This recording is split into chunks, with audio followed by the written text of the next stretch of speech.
आज तो कई बड़ी खबरें निकलकर सामने आ रही हैं, जहां एक तरफ भारत के रक्षा बजट ने चीन और पाकिस्तान को हिलाकर रख दिया है। जो उन्होंने सोचा नहीं था वो हो गया है। वहीं दूसरी तरफ रहस्यमयी तरीके से दक्षिण चीन सागर में गायब हो गया है फाइटर जेट। क्या हो रहा है और किसका था ये फाइटर जेट, जानेंगे क्या है मामला। इसके अलावा बहुत कुछ, आइए जानते हैं इन खबरों को विस्तार से। कल का दिन भारतीय डिफेंस के लिए, भारतीय नेवी के लिए, आर्मी के लिए, एयरफोर्स के लिए बेहद खास रहा है। उससे भी खास रहा है अपने जो पड़ोसी हैं उसके लिए। तो आप ऐसे समझिए कि अब तक आर्मी, नेवी, आम जनता जो डिफेंस के लिए चाहती थी वो सरकार ने पूरा कर दिया है। एक बड़ा सपना सरकार ने पूरा किया है और इससे चीन पाक दोनों ही सतर्क हो गए हैं। अमेरिका आखिर इतना शक्तिशाली कैसे बन गया और अमेरिका के हथियार इतना ज्यादा एडवांस क्यों हो गए? क्योंकि अमेरिका की जब आप देखोगे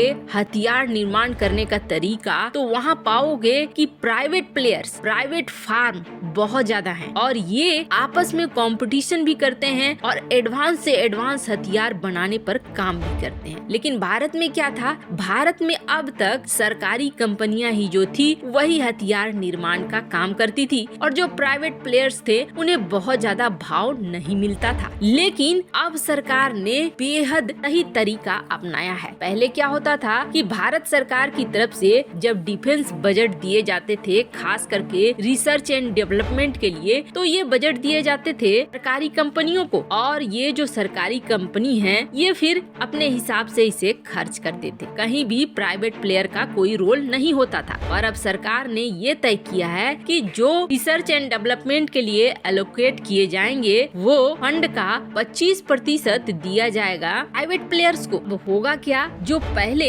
रिसर्च एंड डेवलपमेंट के लिए पैसे एलोकेट होते थे सरकारी कंपनियों के, और सरकारी कंपनियों में हालत बुरी तो जरूर है, बहुत वक्त लगता है, धीरे धीरे काम होता है, पर जब प्राइवेट एंटिटी घुसती है तब फिर ये काम बहुत तेजी से होने लगता है। अब हथियारों का निर्माण और नए नए हथियार ज्यादा सामने आएंगे भारत के। अंदाजा ऐसे लगाइए कि एक एक हथियार तैयार होने में 2 दशक, 3 दशक ऐसे लग जाते थे। 20 साल, 30 साल, 40 साल। उदाहरण के लिए तेजस को ही देख लीजिए। तेजस अब जाकर तैयार हो रहा है। आज इस मुकाम पर जो तेजस पहुंचा है उसे 40 साल लग गए। अमेरिका इसी चीज को फॉलो नहीं करता है। अमेरिका प्राइवेट सेक्टर को देता है क्योंकि प्राइवेट सेक्टर कंपटीशन की वजह से काम को तेजी से करते हैं, काम में कोई ढील नहीं देते हैं। और अब तक क्या था? अब तक यही था कि प्राइवेट कंपनियों को मौका मिलता नहीं था, तो भारत में जल्दी कोई डिफेंस की सेक्टर में प्राइवेट कंपनी उतरना नहीं चाहती थी। लेकिन अब जब ये एलोकेट हो रहा है 25%, मतलब ये एक ओपन मार्केट बन रहा है। अब यहाँ पर प्राइवेट कंपनियां कूदेंगी नहीं बल्कि कूद रही हैं, जैसे कि टाटा,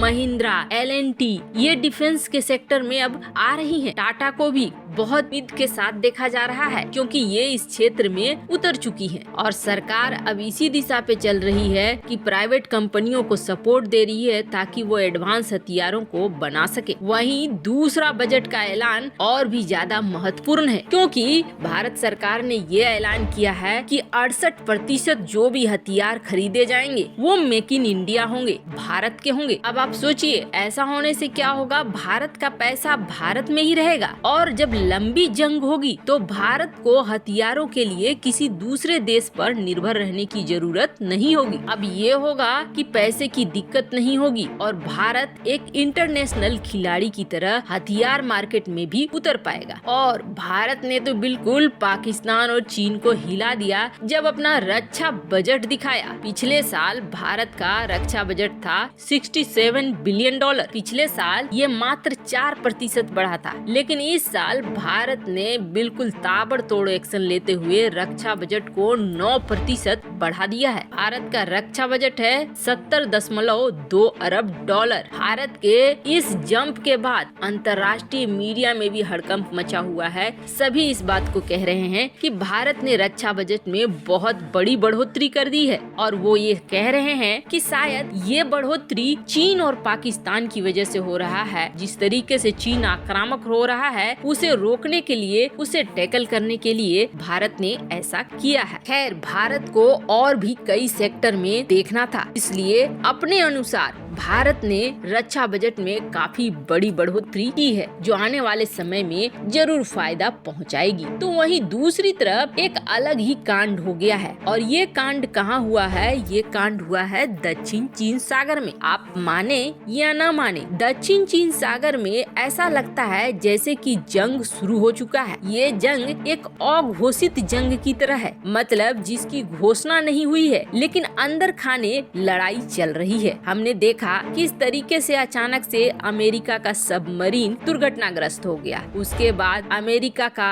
एक फाइटर जेट F-35 पानी के अंदर, पानी के ऊपर लैंड कर गया, और अभी भी उसका कोई खोज खबर नहीं है कि वो किसे मिला है, किसे नहीं मिला है। दक्षिण चीन सागर की लहरों में वो बहता बहता चीन की तरफ जा रहा है, और चीन भी उसे हासिल करने के लिए लगा हुआ है, तो अमेरिका भी उसे हर हाल में हासिल करने के लिए लगा हुआ है। पर इन सब के बीच जापान को लेकर काफी ज्यादा एक्शन वाले मोड में चीन दिख रहा है। जापान जो कि ताइवान के सपोर्ट में आ रहा है, इसे देखते हुए लगाम लगाने की कोशिश कर रहा है, और कई बार जापान के जो शिप हैं उनके आसपास अपनी नौसेना को भेज रहा है, और जापान की सुरक्षा के लिए अमेरिका भी अपने एयरक्राफ्ट कैरियर को लगातार इस क्षेत्र में भेज रहा है। पर हुआ क्या कि जापान इन दिनों बहुत ज्यादा अपने फाइटर जेट और अपने हथियारों का परीक्षण भी कर रहा है, युद्धाभ्यास भी कर रहा है, लेकिन अचानक से युद्धाभ्यास करते करते और प्रशिक्षण लेते लेते एक फाइटर जेट, और वो भी कौन, F-15, वो